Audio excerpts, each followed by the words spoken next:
Hey guys, it's Alicia with WTI, and dried cranberries are a must-have in our pantry. They are so tasty, and this is my favorite kind. These are the Ocean Spray Craisins, and these little dried cranberries are so good. So I love these because they are versatile.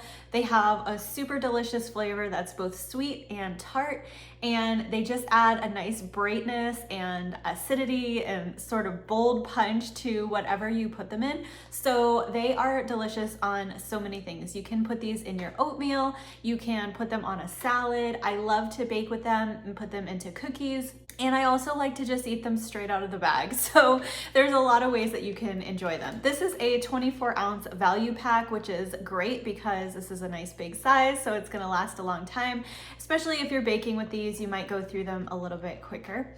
And I just really love to have them around. So even though these are a dried cranberry, they still have this nice soft texture to them, a little bit of moisture.